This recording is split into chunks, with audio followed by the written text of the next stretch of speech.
What if the key to healing your deepest wounds and breaking free from generational patterns of trauma aren't outside of you, but within a field of infinite potential that you actually can access right here and right now? Today, Elvira and I are diving into the unified field, which is exploring how this invisible force holds the power to transform not just your life, but the ancestral stories you carry. In fact, 7 generations before and after you.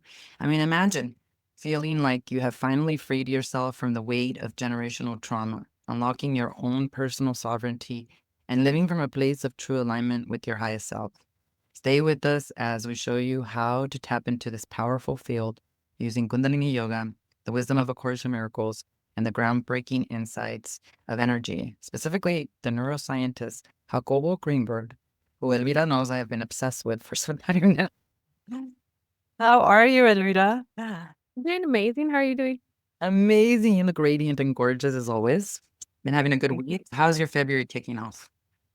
Good, good. Staying focused, grounded, keeping with my diet, with my clean detoxing that I'm still doing. So I'm doing amazing. How are you? Very good, thank you. And I was gonna say it does show the radiance and the light. I can see that. So huge Yeah. inspiration. I really want to do what you did for 9 days. I really It's a challenge. I know we're towards the end. We're like, oh my God. But no, I could see it in my husband's face. He was just like, I need some meat. It's just, I love to eat meat. And I could see it in his face. And I was like, we're almost there. We're almost there.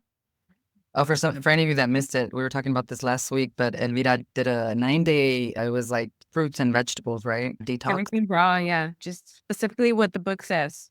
And that's actually pretty relevant to the things that we're going to talk about today because fasting, as well as some of the things that we're going to talk about, which include meditation, are spiritual technologies that allow you to access this field that we're going to be talking about today. And I think we're going to simplify it as simple as possible. So if you've never heard of this, it's okay. We're going to start right at the beginning because it is something that I think as we move forward, especially from 2025 and beyond, that we already are either already experiencing and we don't know how to talk about it and put it into words, or that even scientists and mainstream media eventually will have to talk about it because it's actually related to quantum physics, which is how much of a difference we are moving as it relates to science. And I think at one point science and spirituality will merge because science is just the demystification of the spiritual.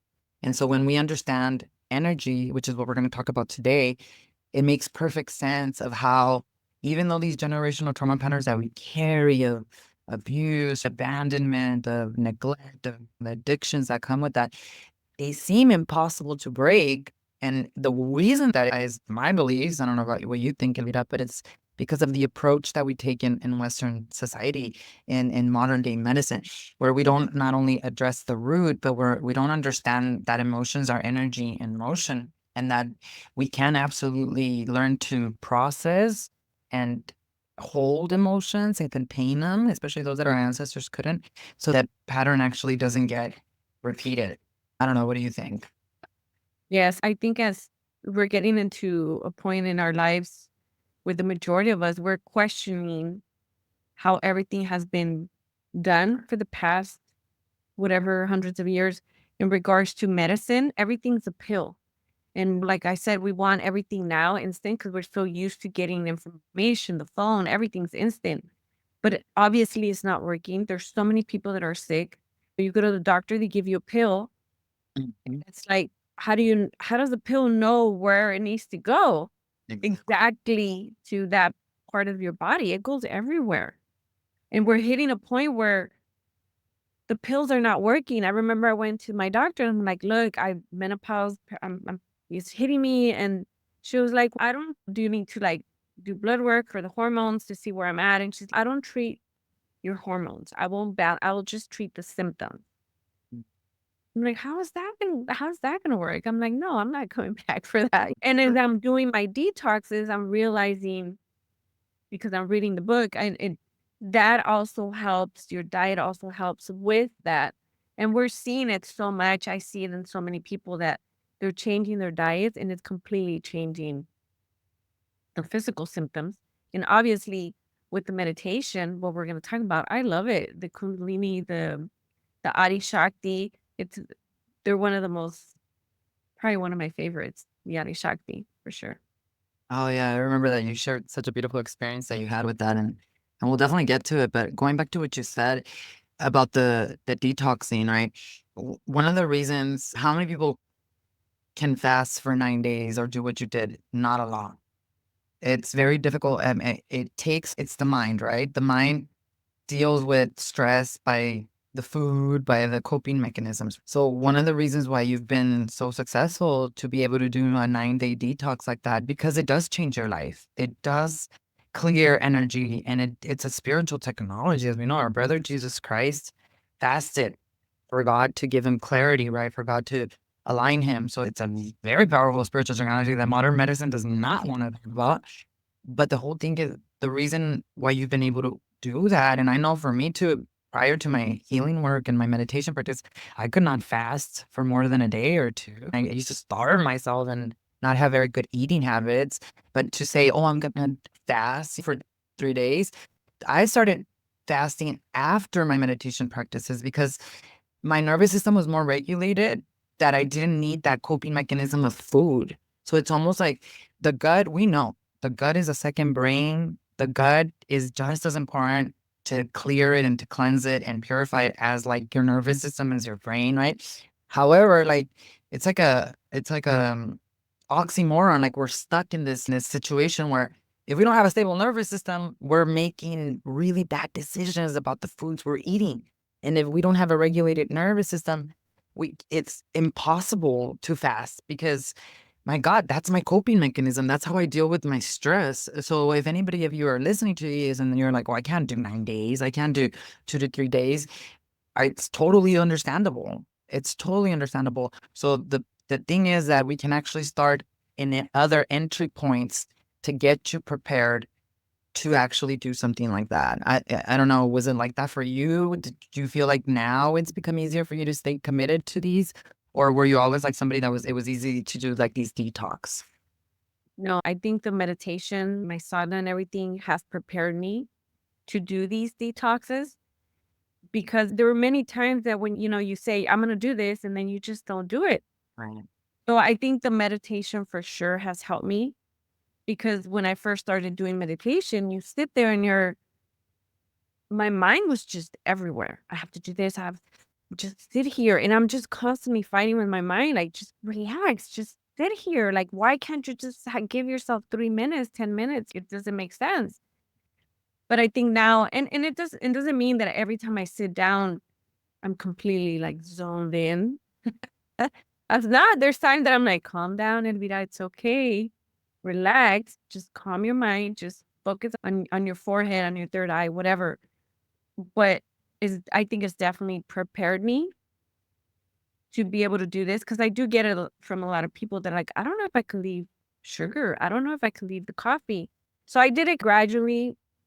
Like around November, I started leaving the coffee, and I went to mushroom coffee, and it wasn't as strong. I still felt I needed my regular coffee because the mushroom coffee wasn't strong enough for me. And then gradually I left that. But and then gradually I started leaving like the sugar in the beginning of the year. And then once I got to, I think it was January 20, when I started the 9-day detox, okay, I'm going off the gluten, I'm going off the dairy as well, even after the detox, just because I'm on this strict diet.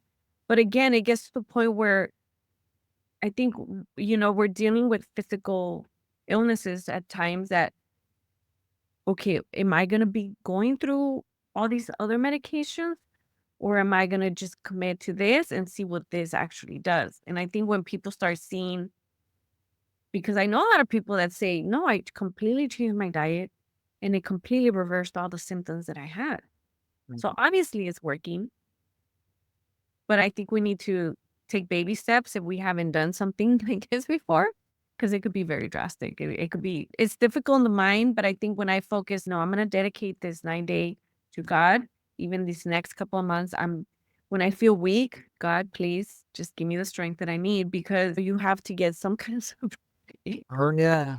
But that's the whole thing. It's part of the part of our healing journey has been healing the relationship we have with ourselves, which heals the relationship with God. And I think prior to that, you just nailed it. I was so disconnected from myself and from God. There's no way that I would entertain or call upon God to help me in something like this. It was like, I'm doing this alone.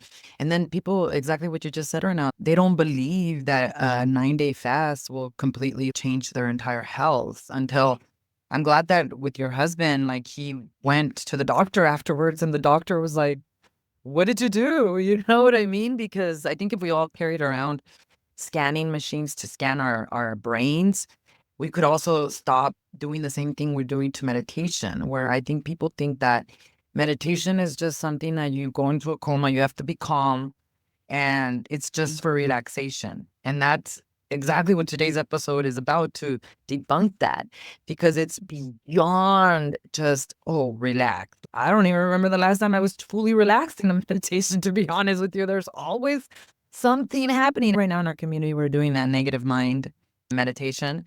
So like it says to bring all those negative thoughts to your awareness and to just breathe them out and breathe them out. And I was like, oh, I'm not gonna have anything. But I'm like breathing like things that I didn't even know were still in me. So that's exactly what I want to talk about today. How meditation, just the way fasting is a spiritual technology, is a spiritual technology. And I want us to explain what this unified field is and how we're accessing it through meditation. Because again, I don't know if you agree with me, but people just think meditation is just something to do, I don't know, for fun or to relax. And Yeah, my husband used to make fun of me when I first started. He would go into the room and I'm sitting there because I like to do it by next to our bed, like by the window. And the sun's always coming in on this side of the house. So I like to sit there and he would come in and to get something or change, whatever. And he'd be like, after I'm done, he's, oh yeah, I went into the room. You were floating like 5 feet up in the air and whatever. But it got to the point where I think he even started looking at, there was like I forgot what his name is. I think he passed away already, like this Mexican comedian. oh, And it came up for him because he watches a lot of things on YouTube. And this guy used to meditate. And I'm like, really? And he starts telling me, like, yeah, he says he used to meditate and actually help them to leave alcoholism. He used to be an alcoholic. And that's how he left it, by meditating. And I was like, really? So things started coming up to him. Okay, maybe it's not what I think it is. I don't think he's tried it unless he hasn't told me, and he's tell me if he has. But I think he's starting to understand and he sees the difference in myself, where he sees that it's actually calmed me down a little bit. But I think we both talked about the dark nights of the soul, where I feel when I started the sadhana, when I really focused on the meditation, even though it was difficult in the beginning, it started to bring a lot of awareness into my life, into my consciousness of, oh, and not just the people around me, because I would pray, let me see everything and everyone as they are, including myself. So the awareness started coming of having to look at myself in the mirror and then be able to accept and acknowledge, okay, this is how I'm showing up in life. Something needs to change in myself. And then see how everything else is, and then changing the perception as well. And I think people get scared of that. They don't want to go there because they don't want to take responsibility. This is how I'm showing up in life. They want to blame everybody else around. But I think if we really want to make a difference in our life and change and really go into our authentic self and really live the life that we want to, we have to go through that. And it's okay. We survived. We're still here. yeah, and not only that, it's a continuous process that you go through. I was just explaining that this morning in Sadhana, because it's like we just finished that 40-day of prosperity journey, right? And the card that came up today was the 10 of coins. We were talking about it reverse, which is catch yourself when you are in the not enough. I'm not enough. I'm not enough. So when we did the 40 days of prosperity journey, because and like I said, I do the work along with all of you, it was like a bazillion pounds of shame and guilt were released from me. And that was literally prosperity is what took me into my spiritual awakening in 2008 when we were real estate brokers, my husband and I. big egos because we thought we were the shit. We owned all the houses and all this stuff. And we were the most unhappiest, by the way. And we lost it all during the big real estate collapse. We had to rebuild literally from zero. And that's what led me into my spiritual awakening journey, which was very interesting, which I had to battle with. I'm not enough at an even deeper level, even though that was like a program that already came from my lineage and ancestral ways of being for a lot of reasons. The trauma that they've been through, the grief, society, like we were talking about coming into a new country as an immigrant and just wanting to fit in. So that has been my journey. But what we were talking about today is that we have to understand that we're constantly growing. If you're not growing, you are unaliving. Think about humanity. The society that does not evolve will go extinct. We've seen it happen. And I think we're at a very pivotal road in a crossroads in humanity where if we don't get our acts together, Mother Earth don't play. She's, y'all are cancerous to you all are a part of me itself. Let me tell you something real quick before I forget, because this was something phenomenal. Yesterday I heard an astronomer say that asteroids can get a planet pregnant. And think about it. My son was like, yeah, of course. The asteroid is filled with all these resources, particles. He said at one point, my son had this brilliant idea that he wanted to talk about mining asteroids. Because if you mine asteroids, you're not taking from Mother Earth. He said that asteroids carry like trillions and trillions of water, magnesium, all these different resources that we can actually use here. I just wanted to share that with you because it was phenomenal. Think about it. An asteroid literally looks like the sperm, and then you got the planet like the ovary. So it's above, so below. Mother Earth too. We are part of her cells, and when we fight each other, look what happens in this realm. And why I was telling you that, I don't even know where it was leading to because I like a settling all right there. But what I'm saying is basically we are so powerful from within to change this out here. And that is what meditation really is about. And the reason that we are so powerful to do that is because we are the universe. We are creating this reality. You and I, or two people can be sitting in the same room, and based on their programming, based on their trauma, you could be in Costa Rica. We were just talking about Costa Rica, right? And I've seen this and I've worked with people and I've been this person where I was in the most beautiful resort on the beach and I was miserable, miserable. People next to me, it looked like they were having a good time. It looked like life was good. But me, even that isn't enough. Why? Because what we don't understand, and this is where I was going actually, and I remember, is we're constantly evolving and growing. So if you're not growing, you are unaliving. This means that when we have a rocket of desire, I have a lot of new rockets of desire right now that were not here 5 years ago. So that means that if I have a rocket of desire, I have to step into this in between and face all the limiting beliefs, generational trauma patterns for sure, that prohibit me. So if I want a new house, if I want to move to a new country, if I want a conscious relationship, if I want the healing, whatever that is, I gotta step into the unknown, which is this unified field that we're going to talk about. And in the unknown, with the stable nervous system, hello, Zuko, how are you? We have to learn to trust God and trust the process. But without a regulated nervous system, we're not trusting the process. We think that the challenges that happen in this world, or even the thoughts of, I'm not good enough, or all these things, that all of a sudden we're back to square one, that we're unhealable, that we're broken. No, I've gotten used to this. And maybe I've also gotten used to this in you too as an entrepreneur, because when being an entrepreneur, you have to figure it out, right? No one is bringing it to you. So I've always had to step outside my comfort zone. I've always had to learn to grow. I've always had to learn to get uncomfortable, right? So this whole journey of meditation for me now, it's beyond the generational trauma patterns. Is I'm growing. There are things and desires in me that my ancestors could not even believe themselves worthy of having. So now these new desires are creating my situation where I gotta face all those things that say, no, you're not worthy of them, or you're not ready for them, or because your brain protects you. And from that, we have to learn to just bring ourselves back to God. This is not of love. I'm way more aware now. When I when those before, it was always a constant program of I'm not enough, which wasn't even aware of. Now with my meditation practice, more stable nervous system, and we'll talk about the unified field next. It's like I catch myself, and when I catch myself, it's God, come on in and help me with this thought.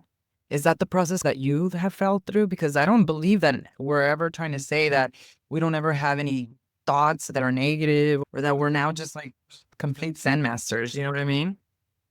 No, I think it's brought a lot more awareness because I could really say, honestly say I was completely unconscious before. I wasn't even aware of how I was even showing up in life.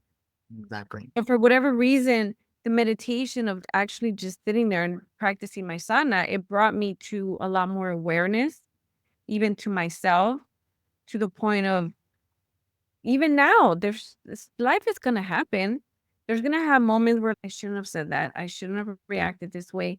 But being able to come back that quick now and even acknowledging, even in my relationship with my husband, with my kids, I'm sorry, I snapped. I shouldn't have said that, or I was hangry. It just the awareness of, oh, okay. And it's brought so much even peaceness in our life because me and my husband understand each other a little bit more because we're able to be vulnerable with each other where he feels now, okay, he feels okay to actually come up and say, I messed up. I'm sorry. I apologize. I shouldn't have said that because we're not constantly attacking each other. We're constantly just angry over, we didn't even know what at some point. And also bringing generational stuff that we haven't dealt with that we weren't even aware of. And I really feel the meditation, the sadhana has really brought awareness on everything, on all of it. And I think it's necessary and people get scared or they don't want to accept it or deal with it. Maybe they're just not ready. But I also feel religion has put it this taboo of you're not supposed to be practicing yoga, or they say you can meditate, but you're not supposed to chant or whatever. I don't know. I always tell everybody that's not been my experience. My experience has always been very good. And then there's a lot of healing that has came from it. Right. So I don't know. I just don't see it that way. Right. I think that, yeah, and that leads into our ability now to explain what happens in meditation and what this unified field is, because that's where the dogmatic religion gets very afraid. Because the thing that, and there's an amazing guy that I follow on TikTok, and the videos, all his actually, he doesn't have his own channel, everybody posts about him, but all his videos are about the Bible and meditation and how it's so incorrect, everything that they've told us about meditation.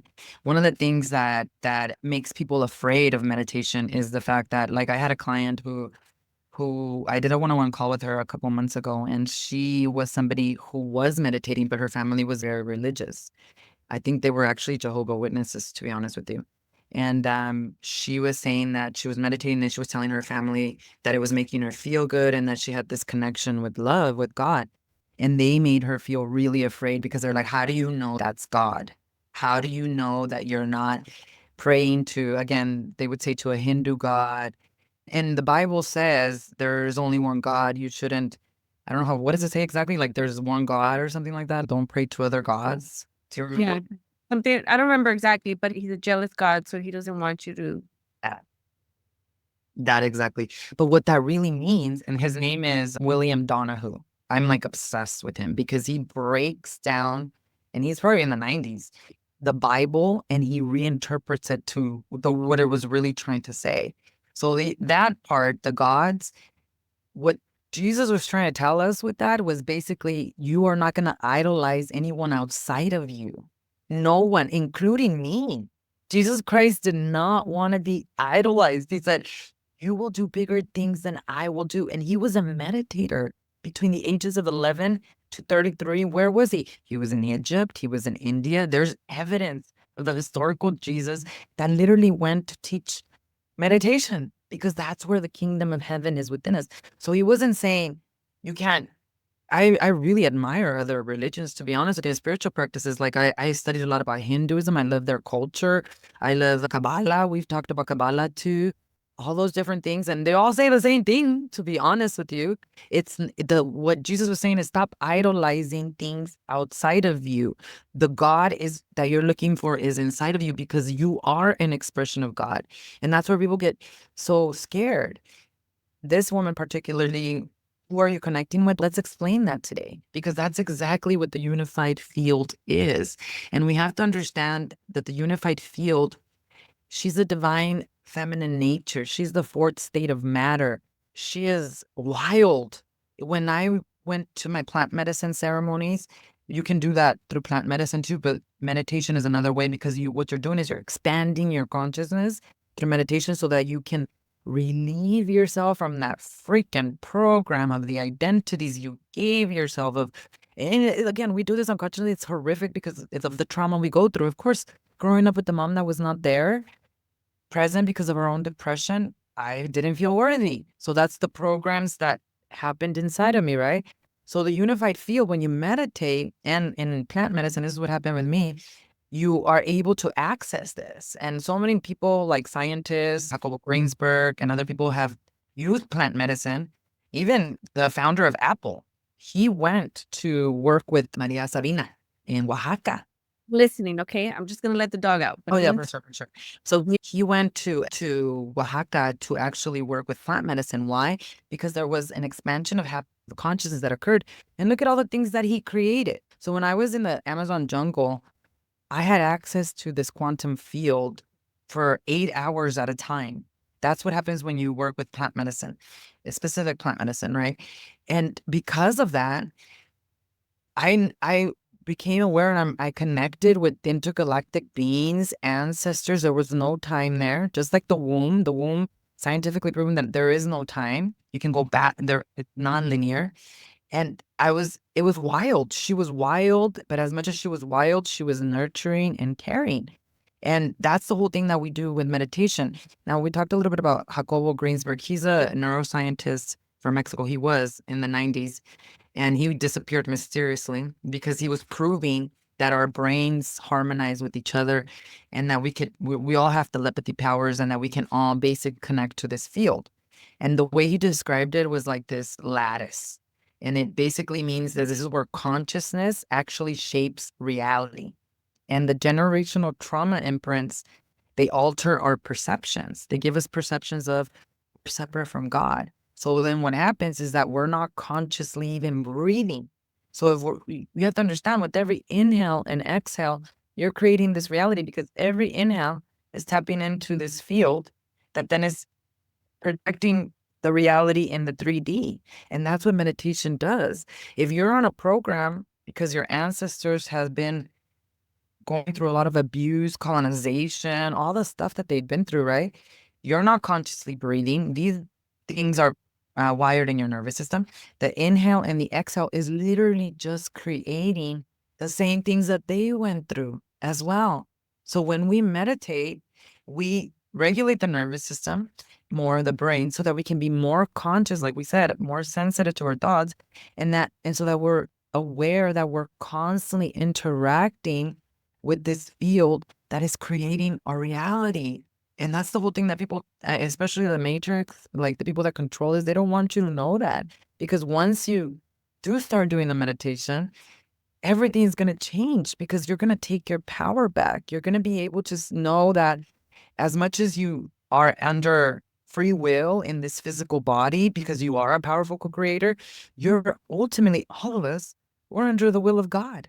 Even the most worst murderer, they're still going to go back to God. I don't know. Does that make sense? Sometimes I get so excited about this subject matter, but I feel that it's so new that a lot of people may not truly understand how powerful this is. I think there's people that don't understand, and they think we might be crazy. I love that.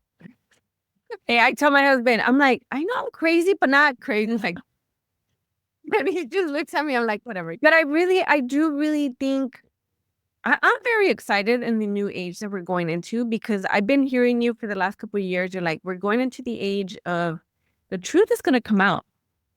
The truth is going to come out. And I remember hearing that, be like, I'll tell my husband, and he would just, now I'm like, it's all coming out to light, everything. And I think we're all at least me and us in our sovereign women's group and everything, and then even people around me, I think we're finally seeing it. We're Religion was based, it was mankind. God didn't come and say, you're going to be Catholic. He didn't say that. It was all what he was trying to teach us spiritually, that it's all within us. And then everybody just focused, like we've talked before, on the crucifixion and not the resurrection. So everything that we've gone through has been preparing us for the resurrection, to become the people that we need to become. And a lot of times we need a little bit of help. We need to connect with our bloodline, our ancestors, reconnect to the land, to Mother Earth. And how better to reconnect with Mother Earth, to sit.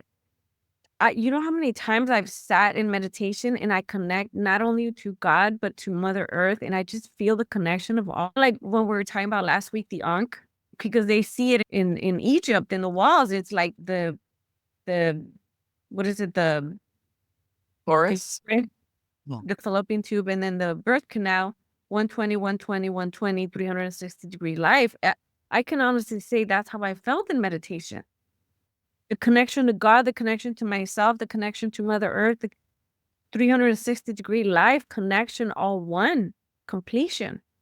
And we're all going back. I feel like the ones that I used to hear the Matrix and I'd be like, I don't understand. I even watched the movies. I'm like, I don't understand. Now I understand. I'm like, oh, now I see it. Now I see how the certain groups, the elites, that they feel they can control us and feed our minds, and like the whole women's liberation, and control us. This control that they have over us to be like, oh, you women have rights and you guys can work and you guys, yeah, we could do anything we want to be. If that's what we want to do, if work or whatever and have a career, that's fine. But we cannot lose the connection to family, the connection to our children, because that's when everything gets lost. And it goes back to, we have to reconnect to ourselves as well. Because how are we going to connect with our children if we're disconnected with our own selves? And when we're disconnected to ourselves, we're disconnected with God as well.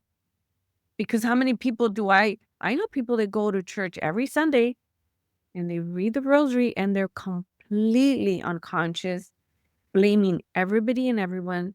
They're not at fault and they think it's okay. I've had people tell me that, like, I already talked to God and if he's going to forgive me for whatever I do, so I'm going to commit adultery, I'm going to do this and I'm going to do that. And I'm like, that doesn't make sense to me. Who are you speaking to? Who are you connected to? And you're in church every Sunday and you're criticizing me because I'm meditating when I'm actually healing my relationship with my husband. How can I say something's gone wrong there? Or healing the relationship with my kids? I have the best relationship with my sister now. How are you going to tell me that what I've been doing, it's actually bad? It just doesn't make sense to me, because that's not what I'm seeing. Yeah. But the whole thing, I don't know if that's, I think a lot of that, my God, it's like narcissism. Yeah. Do you know what I mean? It's not, there's some people like, even like Kanye West. I saw one of his videos recently. He's going bananas on X or Twitter or now. And I feel like that guy's like totally MK Ultra. Like he's like just a tool. But he was like trying to say that he is autistic and that's the way he is. I was like, I don't know. I think you're more like a narcissist because there's a different, and I think I hate people now just needing a diagnosis for, oh, I'm autistic, and that gives me an excuse to be rude, or because they say they're very frank, or that way I can tell people why I can't be around people, or I'm very intelligent and all that. Our ancestors never had autism, right? What's going on now? I get it. There's food situation, there's a brain development and all that. But the sad part is that we all look for like a diagnosis to give ourselves like an excuse to not level up. And to me, that is narcissistic. And I think that people that go to church and don't walk the talk, it's like they're praying to that God that we were talking about right now in the Bible that says God is a jealous God. What?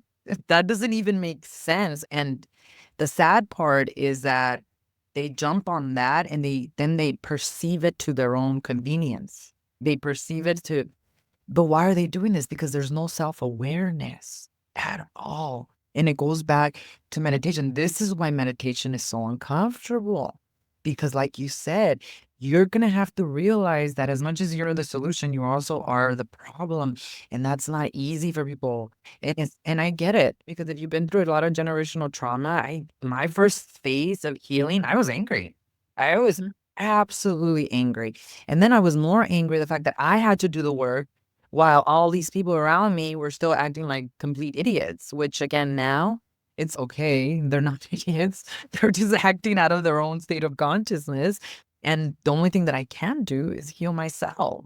So I don't know. Right now, I feel like a lot of people are jumping on that bandwagon of, I need to have a diagnosis so it gives me an excuse to be an asshole. I don't know. What do you think? It's not easy. I think we're all hitting, it seemed like there's a lot of mental illness coming up, Yeah. but I think that's the opportunity that, okay, what road are you going to take? Because I felt it when like I said, I'm in 2020, I was so physically sick. Yeah. When I went to doctors, give me whatever. They were injecting my face with lidocaine and Botox and all this other stuff. And and I was starting my meditation and I was having the dark nights of the soul. And I'm like, I'm going crazy right now. Yeah. So what road was I going to choose? Continue to blame everybody else? Or was I going to choose the road of actually standing up and looking in the mirror and looking at myself and taking responsibility for what I had contributed to the problems in my life? So I feel a lot of people are hitting that point of what road are you going to choose? Are you going to keep blaming everybody else and act out and unconsciously, or you're going to become self-aware and look at yourself? Because like I said, we both have gone through this where, okay, we've taken accountability for ourselves and we started working on ourselves. And then if our partners are supposed to be in our lives, they gradually follow along. Thank God, how much do they see us and support us and love us to know, okay, to know that we're actually doing that of the good and be like, okay, I'm going to trust her and I'm going to follow what she's saying. And they're actually healing in their own way. My husband doesn't meditate, but I know with him to be out in nature, connected to Mother Earth, that's his meditation. That's his connection to God. We all do it differently, but it's like, what road are you going to choose? And I think a lot of people are hitting that point, that road, that crossroad, where they think it's either mental illness or they're going to hit that road of, oh, I'm not crazy. I just needed to become more self-aware because we're hitting, it's like a volcano. Uh, The earth right now is like a volcano. I heard, I don't know if it's true or not. I want to look it up where they're saying that all the volcanoes are active right now all over the world. I don't know if that's true or not. I've been wanting to look that up. But I think human race as a collective, we're hitting that pivotal point of we're gonna erupt, but it's who's gonna win. yeah, and I think there's two problems with that, with what you just mentioned. Number one, we've never really been, it's just now recently we've been connecting generational trauma with our mental health and our nervous system, and it's still not fully accepted. And again, like even in our culture, get over it. And it's also sad because it is expensive to get good therapy or to go out there, and the insurance doesn't cover it. So it's like a double whammy. So we're getting there though. I don't know. Do you think it's changing more? I've seen it change a little bit more. I think the younger generation is definitely changing because we've hit a point. I think that we've carrying so much. Like I said, I've had women come and tell me, I did not realize that I was repeating the same cycle that my mom. Right. I didn't even see it until my sister pointed it out to me. And then I see your guys' podcast. I'm like, "Really? This is what actually is happening." And I think we're hitting a point in our nervous system, in our minds, that we feel like we're going crazy because something has to change. Our bodies, our souls, our mind, our spirit, everything. We can't, something is happening where they're, like I said, we either feel like we're going crazy and we either do the work or we just Eric? to the abyss of craziness because our bodies can't take it anymore. Our minds can't take it anymore. Something has to change. And that's the whole thing. We, as a civilization, we can go extinct. It's like you're saying, these volcanoes are exploding. Mother Earth, that's a representation of how we're exploding too, how we are also raging. Again, I think because we haven't really been seen or acknowledged and understood that as an adult, my anxiety, my depression, my addiction, it has everything to do with how I was raised. And not just that, like we were talking about last week, this becomes locked into in the womb by the time your mom is pregnant with you with 5 months. And that's why it's so hard to break. Dr. Gabor Mate was saying that 95%, he's a trauma-informed doctor, one of our faves, 95% of trauma is generational. 95. And I thought to myself, it makes sense because the approach we take to healing here, first of all, we don't acknowledge that actually is connected. He worked with all sorts of addicted people. He worked in the worst places where the people had the worst addictions. Ask them their story. They all went through something horrific. And he was working with a lot of indigenous and like native people. Yeah, they were the worst hit. Colonization, removed from their roots. And can you imagine? Absolutely. That's why they're so addicted, right? So we're a society that, first of all, we have to connect it together. And then the second problem is that we don't take a holistic approach to healing. Again, if it's through religion, we're afraid of the programming. We're afraid of our own power. I really do believe that's what happened to Kanye West. I really do. Kanye West is different because I believe he was also manipulated. And to Hollywood as it is, I feel like it's like a mafia, right? They want to be famous. And that's going to get you in a lot of trouble because you want to be famous. Then you got to sign a contract and then you got to be under their control. And if you step out of their control, they're going to do shit to you. It's so obvious right now. I think we can all see it. But like Doreen Virtue, I remember I used to have all of her angel cards and all this stuff. And then she went from angel cards and all this to now like 100% Christian. And all of that is from the devil, all the meditation and the angels. I was like, what the hell happened? I see this happen all the time. It's when you get so close to owning your own power, meaning realizing that God is inside of you, you hit this threshold of, am I going to keep going and really honor that, which is what our brother Jesus Christ came to teach? Or am I going to be so afraid of my power that I'm just going to go completely opposite, become a full-blown Christian, a full-blown Jehovah Witness? We've seen it all, where they go back to that because they're so afraid of, and what they're afraid of is really the programming that's coming up of, you're unworthy, you're not good enough. And not just that, I really think the spiritual warfare that happens in this world, in this society, in movies and everything. Yesterday, I got a huge revelation from God that the Exorcist movie that I watched as a young girl really messed me up. And it was a video that I saw, but it happened right after meditation. And God was like, that's what happened to you. And I can still remember the day that I watched that movie, The Exorcist, with my friend. I was never the same afterwards. There are little spirits being projected to you from these things that we didn't even think about. When I was in high school, we thought it was funny to play with the Ouija board. Like right now, I would never do that. You know what I mean? The Ouija board, they used to sell it at toy store, at Toys R Us. At one point, it was sold more than Monopoly. So I called upon Jesus at that point. I called upon God. I was like, cleanse me, detach me from these things. Because yes, we're not victims, we're protected. I am not afraid of anything or anyone. I believe God created everything, including Satan, including the demons. And if I could accept the Christ in me because I can do this through my meditation, then guess what? I can see the Christ in those demons, and those demons will run faster than they could even imagine because they cannot stand you seeing them in the light.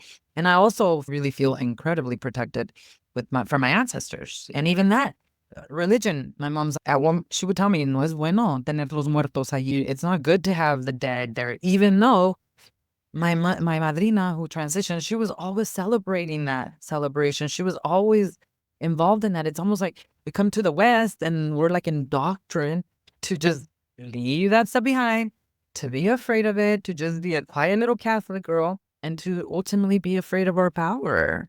I don't know. That's actually what happened. Colonization disconnect us from what we always had known that connected us to God, to Mother Nature, because this is our home. Our land is our home. Because I would see people, they would just throw trash, and I'm like, out the window, the car window. I remember when I was young, I'm like, what are you doing? What is the problem? This is our home. This is our land. This is where we live. Like, why would you do something like that? And I remember even when you mentioned the movie, I could never watch it completely. I don't know what, because I knew it was based on a true story. And I was like, no. The little clips that I watched, I'm like, no, no, no, I can't. And even the Ouija, I remember we even did it. I would never do it at home. We would write in a piece of paper with a quarter in the park, and it would move. It would actually work. And it got to the point I was like, no, I can't be doing this. And like you said, Jesus at some point told me, you cannot be afraid. You cannot be afraid of that darkness. Once you know that they can't do anything to you, that God is within you and you are divinely protected, they can't do anything to you. They could only mess with you if you're living out of fear, if you fear them. Because then they have access to you. They're like, oh, she's scared. But once they know you're divinely protected and I am with you and I'm in your heart, and I have stories where I can't explain it. I remember back in the day, I had my first marriage since we got into the spirit world. He was in the army, he was in the Marines, and we're at base in North Carolina. And we hadn't gotten our place yet. And it was one of those nights where there's no moon. It was pitch dark. So you couldn't see anything. Lights were off. I couldn't see in front of my hand, nothing. And I could literally feel like something came into the room and it felt really cold. It was in January, but it felt even colder. And I didn't say anything. And it's like those hotels where there's a kitchen in the back of the room. And I could feel the energy going to the back of the room. I didn't say anything, but I was scared. I was terrified. And then he tells me, the room just got really cold. And I said, yes, I know. I felt something. You could feel it over there by the kitchen. And I said, yes, I know. He was telling me everything I was feeling. So this is how I know I was not imagining this. So he said, what do we do? And I'm thinking, well, he's a man, he'll take care of it. And he's like, I'm scared. What do we do? I'm like, great. I have to be the brave one. And I was a little girl. So I'm like, just start praying. And he's, I don't know how to pray. Just talk to God. And in my head, I said, okay, God, I know you have always been with me. You have always protected me. You're in my heart, and I know you're in my heart, and you cannot do nothing to me because God is in my heart, and he has always protected me. And he said, okay, and he left. So that's how I know, like, the spirit world has been, or like God has been with me since I was a child, since all my life, obviously. But there's certain things that happen in my life that I cannot explain. Just like I said, he was telling me, my ex was telling me what was actually what I was feeling. So I know I didn't imagine this. And God has always told me they cannot do anything to you.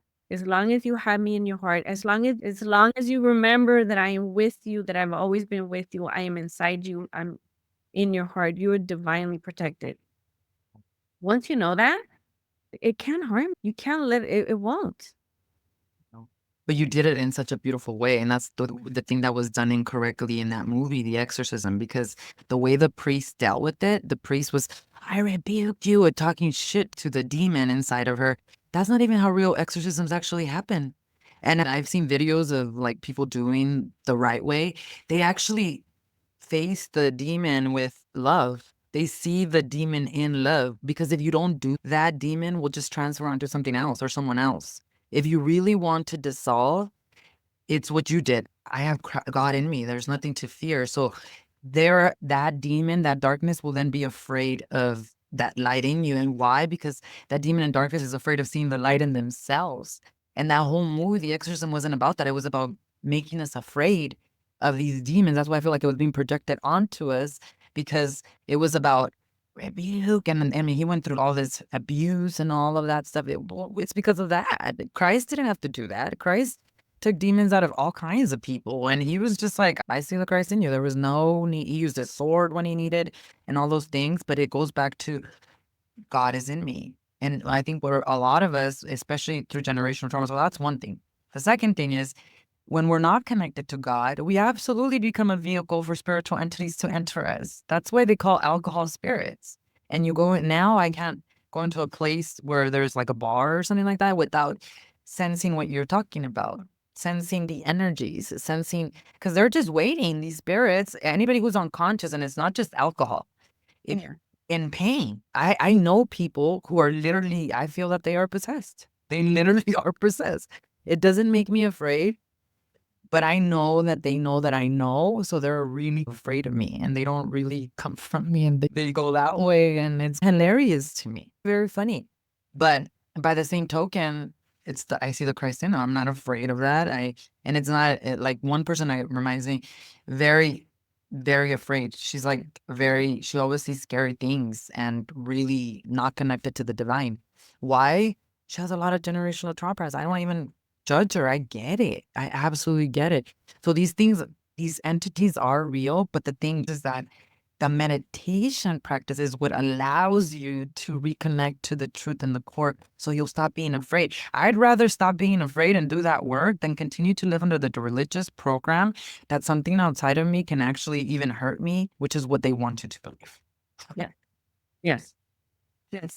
And we said this before. We've seen what is the changes, the beautiful changes that has happened in our lives.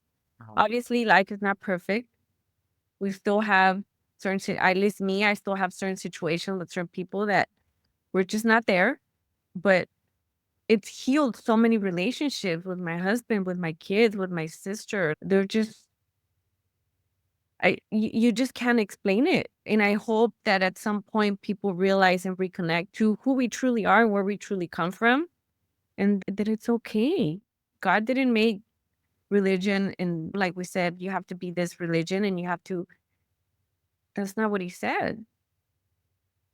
No, I think we have to understand that we're human beings. So again, if we're evolving, new challenges will be there because we're growing. So it's not about us not ever having an emotion or thinking that we're just going to be Zen. That's the one thing that I love about Kundalini yoga, because it was created for the householder.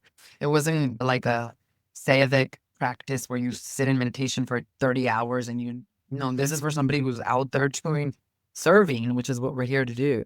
So it's very important for us to realize that it's not all love and light, especially the healing journey. In fact, I'm still like facing things that are, if you say something to God, I want to be healed, I want to break the cycle, everything's going to come up, including physical illness. I had to go through that too. I had to go through physical illness, mental, spiritual. And I thought, oh, once I do my practice, it's just going to go away. No, I had to face it. I had to acknowledge it. I had to, which then was bringing up all kinds of illness. But now when stuff happens, I'm like, oh, it's part of the whole. Okay, God, I get it.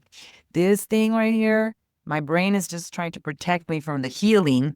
So it created this little ding to make me believe that nothing is happening here. Oh, wait, I have faith. I know who I am. I trust you, God. And that's what meditation allows you to do.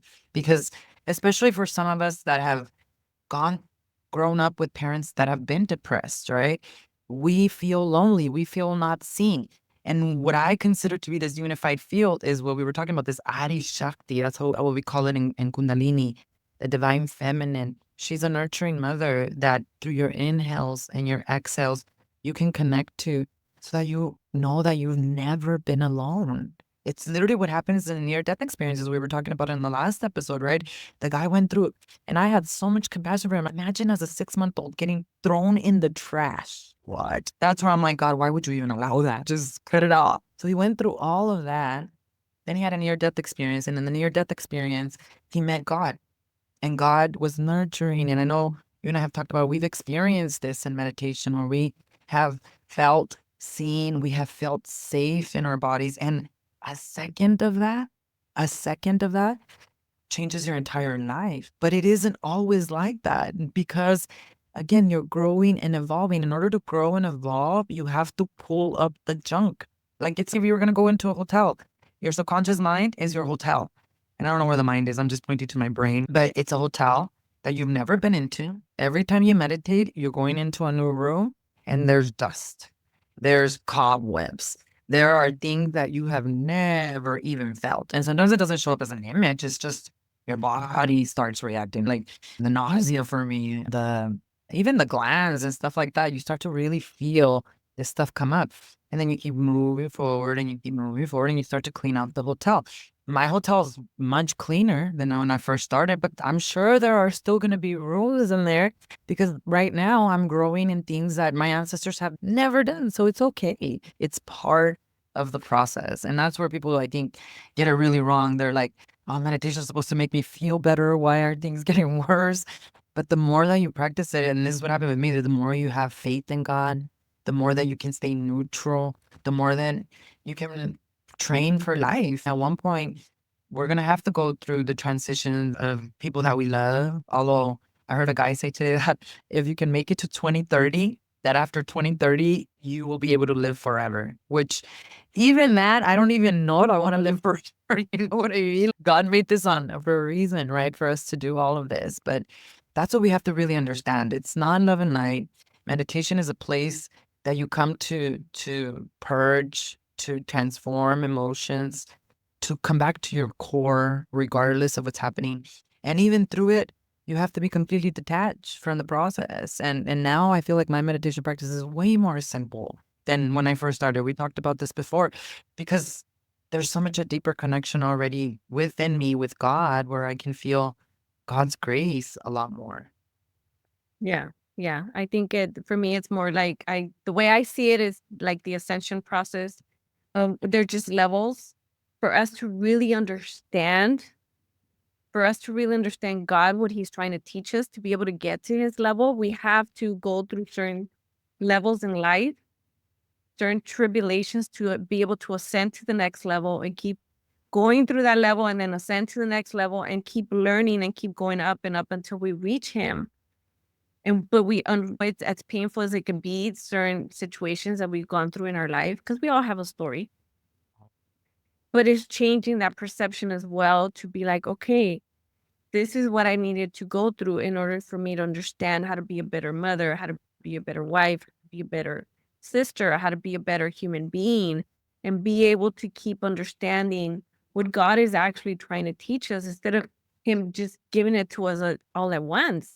We have to earn it and learn the lessons to keep ascending up higher to reach him and get to that level of, okay, and maybe that's what the guy says, then we'll be able to live forever with God and be in heaven and be in peace and love and understand because we finally, when you go through stuff in life, we could say it all the time. We give our kids everything because we didn't have that. They don't even value it. So when we go through these tribulations in our life and we understand the lessons and we learn from them and we get closer and closer to God, that's when we savor it even more because we're like, oh, I earned this. I understand because I went through all of that. So being at this level right now, this feels like heaven. This is beautiful. Like now I understand. I really savor this now, the moments, the beautiful moments. And that's the whole thing, Elvira, because now, again, it's not like we do this work so nothing bad can happen. We just don't judge it that way. We know that it's part of the whole. And you have to understand that when you do begin, like we talked about, when I finally said, Kundalini Yoga came to me and I said, no more drinking alcohol, I had a near death experience. My family, my son had a horrific, tragic experience that would have driven me into drinking very easily. That's the devil trying to stop the cycle from breaking. Anytime I'm getting closer to break a cycle, the toxic relationship too. I remember when I was renewing my vows, 25 years, another thing happened because it's these curses, these patterns. Who do you think you are? You're not going to break it. You're not going to break it. You're not going to break it. But the whole thing is that what it was built inside of me is this deep connection with the divine, with God, where I trusted God. I trusted it was not easy. And believe me, it was a trigger after trigger. And even now when things come up, it's bring yourself back to the center. This is happening for us. Bring yourself back to, and it's not denial. It's, I am creating this reality by my thoughts. If I can trust God that all of this is part of the whole of who I am becoming, who I am authentically, then life is never going to be hard. It's going to be a process of beautiful lessons that you learn. Why? Because you haven't disconnected from God. And the only path that I know to do that is meditation and prayer. Absolutely. Prayer is part of that. Having your spiritual practice and who you pray to doesn't matter. Like, none of that matters. What matters is for you to understand that it's a priority to set these intimate moments with yourself and with the divine, to have conversations. My conversations with God now are like if I was talking to you. And the way God answers me is hilarious sometimes. So God's jokes, but the whole thing is that God is always there now, even when I feel that things are upside down. And I really felt that especially last year, because as we were closing that Pluto in a Capricorn age, that 16-year mark, that's where the major transformation happened to me. So that was closing out. It was like repeating itself again, things that were happening in 2008. But because I already know how this works, I was like, okay, the only thing I could do differently now is respond differently. So this is why this is showing up. Okay, keep my meditation practice. That's how I'm going to keep responding, and I'm going to keep responding, and I'm going to keep responding. I kept feeding it with love, with compassion, with acceptance. Did it change overnight? No. All summer, I remember it was like 4 or 5 weeks where I was just like, boom, boom. I think it was when we were doing, I don't know what 40-day journey we were on. Maybe it's the same one that you were trying to connect with that you were asking about, but there was an intense one that happened in the summer where it was just like all the way. And because I responded differently, my God, like I know for a fact, like God even provided evidence, like that cycle is now finally broken. So you learned it's time for you to elevate yourself into this new awareness. I don't know, is that the way it happened for you? That's exactly what I was thinking when you were talking right now. You Yeah. we're ascending to that next level because we finally learned that lesson. And sometimes they come back to show us you actually did learn it. Look at how much you've grown, that you're responding differently now. I think a lot of times we think it's another lesson, but it's not. It's just him showing us how much we've grown so we could see it. Yes. So I would say that responding means, it does not mean that you're going to be, oh, I love that person for what, because a part of the healing journey sometimes is setting boundaries and not being around people that constantly take the energy from you. It's very important for us to also, if not love, blood is not thicker than water. We have to be very conscious of that and do your own work separately, right? Release the grievances, because that's another thing. It's so easy for us to connect to this Adi Shakti field, this unified field, when we don't have any grievances. That's why our brother Jesus Christ was able to turn water into wine and feed all of these people with the little small basket. Why? Because he would pray and it was done. Why? Because he was so connected to the divine. And obviously he didn't carry any grievances. So that was a large part of the work that we've done too with the Course in Miracles, having to go through this path of salvation and of forgiveness of others so that we can ultimately forgive ourselves and all of that, which has allowed us again to not only access this field for connection and for trust, but also to not feel alone and to not feel that we are doing this by ourselves. I think, and forgiveness is a daily task. It's not, and I don't want to call it a task because that sounds like work. It's a daily practice. In the morning, we do our prayer of Course in Miracles. Where would you have me go? What would you have me do? What would you have me say and to whom? And that prayer for me releases the control issues that I had that ultimately, again, were under the free will of God. And then after that, I dedicate my day to forgiveness. And that doesn't mean that I'm preparing myself to forgive someone. It's just a reminder that when you have a dysregulated nervous system, you take everything personal and also you expect everyone to just be conscious all the time. I remember when my husband would go off if he was hangry or whatever, it'd be like personal immediately. Oh, it's over. We're done. And it just happened last night. He was super tired last night and he had to wake up really early because he had like an early appointment in Paradise Valley. And I was cooking late because I got really home really late yesterday. And I was like, you're doom scrolling. I told him because he wasn't picking something to watch on YouTube. And I was like, you're doom scrolling because I was also overwhelmed with everything that I was going through. And he's, you know what? You figure it out. And he goes upstairs and he goes to bed. And then my son goes down and my son's like, what happened with that? And I was like, I told him how he was doom scrolling and he didn't like that. And then he's like, why did you tell him that? I was like, because he won. The difference is that I'm not taking it personal. You know what? He's tired. He had a long day.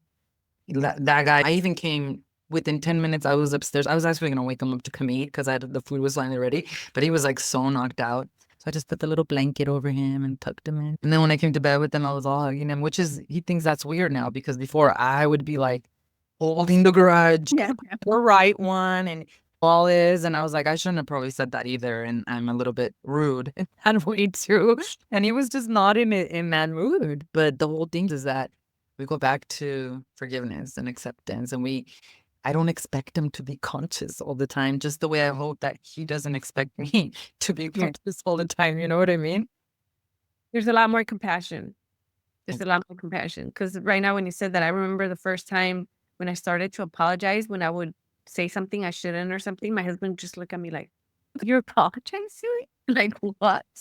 You're actually admitting you like said something you shouldn't have?" And I'm like, "Dude, relax. You don't have to overreact." Relax, or I'm going to take it back. Yeah. But like I said, they feel more comfortable now. And obviously, yeah, like you said, we have moments where I can get hangry or my husband is tired. They work a lot of hours. They work very hard. And we have now that compassion for them and understanding of he had a rough day. He's hungry, he's tired, and so much going on. And that's why you go into bed and you give them that hug because they're at the end of the day, like who has been there? I remember I told one of my girlfriends, I said, 'cause she would fight with her husband. I'm like, that's your best friend. Who's been your friend the longest? That's always been there no matter what.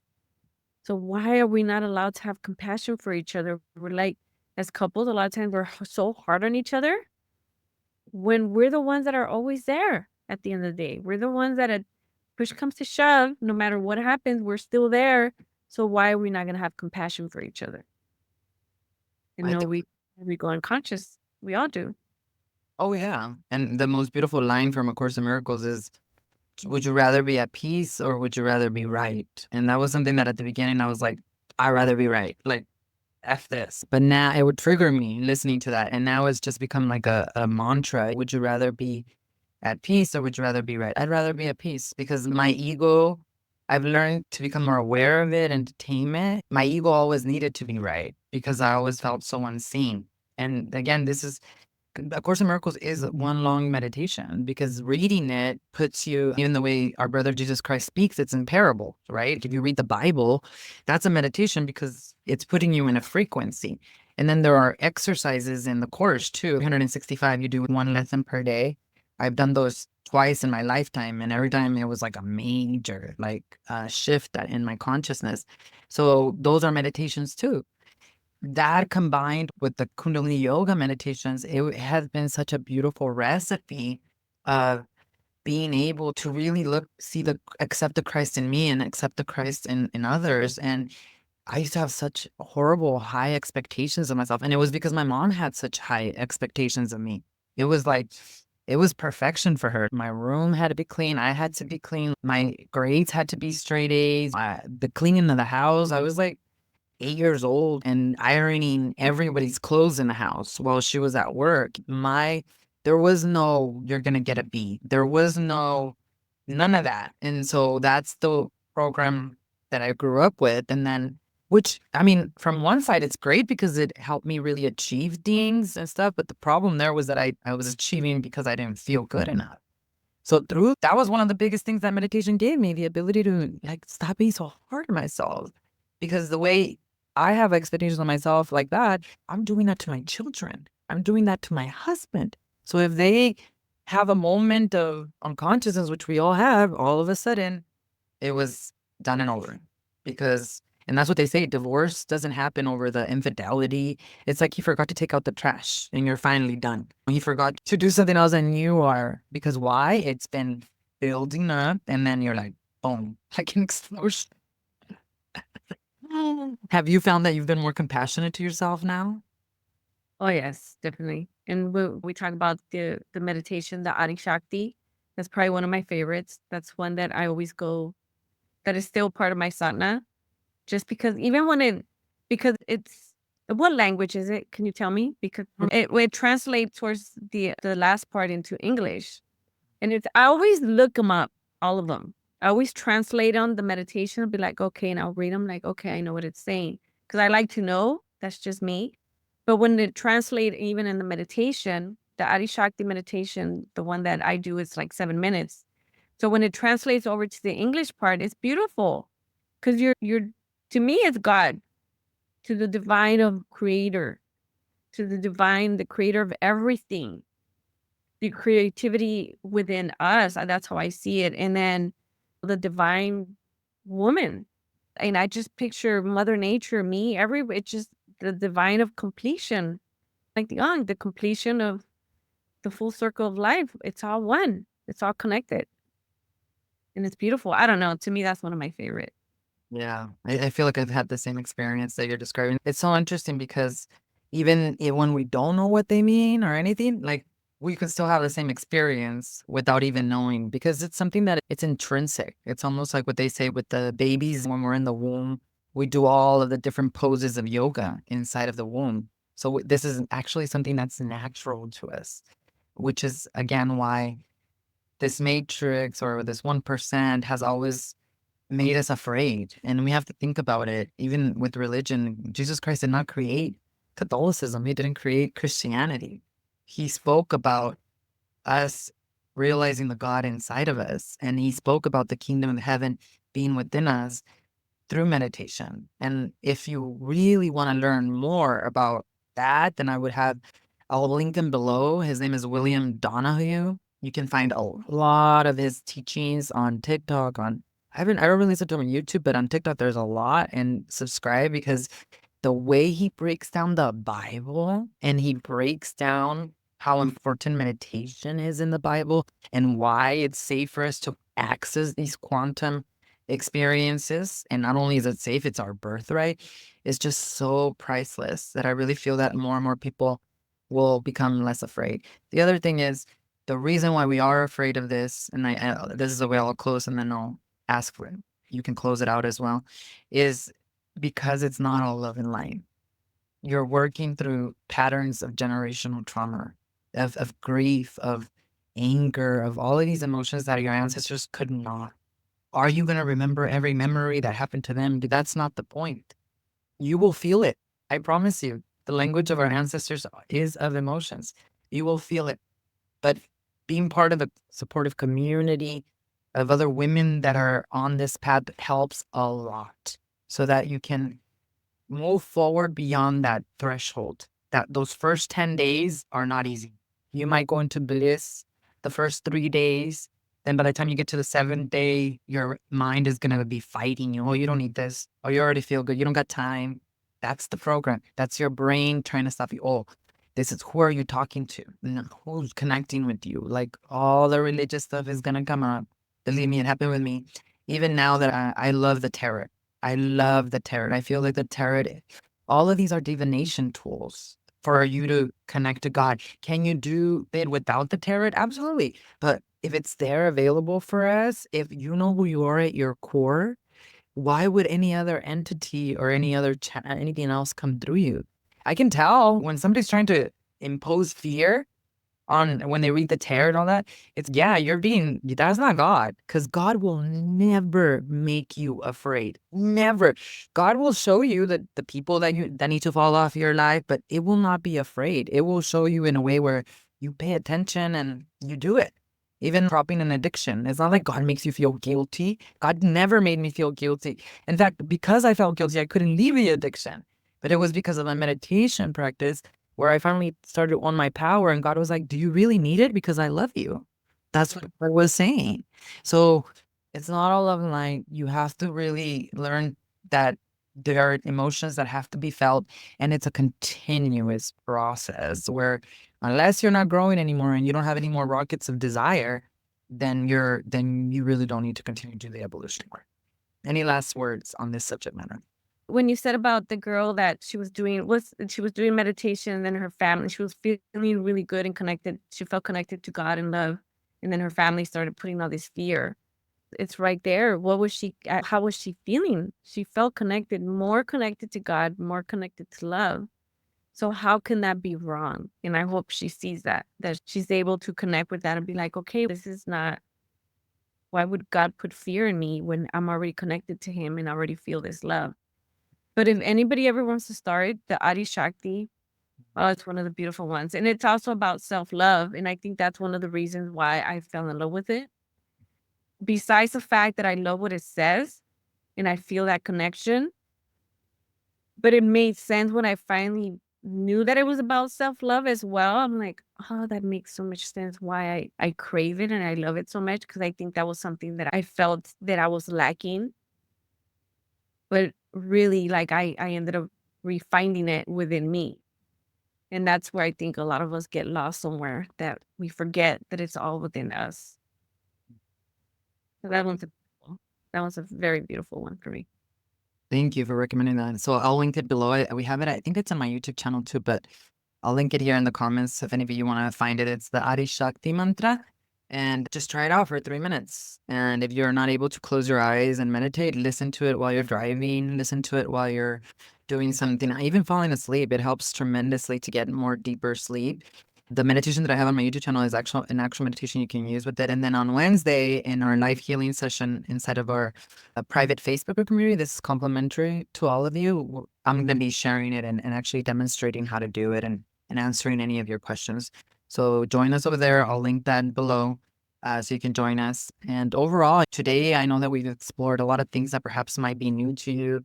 Maybe some of you have never heard about the unified field, or maybe you've never seen meditation from this perspective. I think it's important, obviously, to be sovereign enough to trust your own journey and to trust the path and process that you're going through. And it's not easy at all, because we have a lot of programming and religious things that sometimes prevent us. But overall, I can assure you that through you restoring the power back to yourself, you will have broken 7 generations before and after you. It is absolutely safe for you to know that you are an expression of the divine. We're never saying that we are God, but we are absolutely created in the image of God. And we are here to remember that. We're here to use these spiritual technologies of meditation to illuminate that inner soul, that infinite self that goes beyond time and space and that goes beyond any generational trauma patterns. So thank you for joining us. If this conversation resonated with you, like I said, you can join us at our free Facebook group community, where I'll be sharing more about the Adi Shakti meditation. Or you can always join us at Satori. The Sovereign Sisterhood Academy is closed for enrollment right now, but you can join us at Satori, where we began your journey of generational healing so we can work through your vitality first. And don't forget also that on February 15th, we are hosting our first live generational sovereignty event. I'm going to be hosting this in Tempe, Arizona, in a very beautiful place, the Healing Tree Collective. More information on that is linked below as well. So if you're in Arizona, or if you want to travel to Arizona, I do have somebody coming in from California, so that's going to be really exciting. So if you want to come join us, we're going to be there on the 15th from 1 p.m. to 3 p.m. So feel free to reach out. Thank you, Elvira. This was so amazing. I hope you have a blessed rest of your week, and I can't wait for until next week's episode. You too. Thank you. Be blessed, everyone. Satnam.